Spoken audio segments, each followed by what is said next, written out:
Last 2 days నుంచి అసలు వీడియోసే పెట్టలే. పాయింట్ ఏంటంటే సాటర్డే న్యూరో సర్జన్ దగ్గరికి వెళ్ళాను. నా స్పైనల్ కార్డ్లో నర్వ్ అది ఇంకా డీకంప్రెషన్ స్టేజ్లోనే ఉంది. సో నేను ఇట్లా ముంగడికి బెండ్ అయిన కొద్దీ అది ఇంకా పెయిన్ అవుతుంది.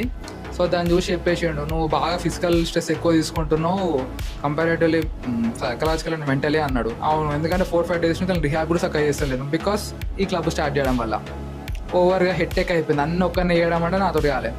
సరే అని చెప్పి ఓకే, తన ప్రాబ్లం అర్థమైంది నాకు. నిన్న తెలిసిన అక్క వాళ్ళ ఒక సైకియాట్రిస్ట్ ఉండే, వెళ్ళినా ఏంది నాకు ఇట్లా అవుతుంది ఊకే లోన్లీనెస్ ఫస్ట్ టైం వస్తుందని అంటే కొన్ని క్వశ్చన్లు అడిగితే అన్ని ఆన్సర్లు చెప్తే నా మైండ్లో ఉన్న 50% మొత్తం చెప్పేసింది అక్క. పిక్చర్ నాయన, నువ్వు సైకలాజికల్గా మెంటల్గా ఫిజికల్గా అన్బ్యాలెన్స్ ఉన్నావు, నీకు కొన్ని హార్మోనల్ ఇష్యూస్ కూడా ఉన్నాయి. ముందు దాన్ని ఒక ప్రాపర్ వేగా తెచ్చుకో, ఒక 3-4 మంత్స్లో నీతో అవుతుంది, నీకు క్యాపబుల్ ఉంది. కానీ ఇవన్నీ లేకపోవడం వల్ల నీకు అది కరెక్ట్ వేగా నువ్వు తీసుకెళ్ళడం లేదు.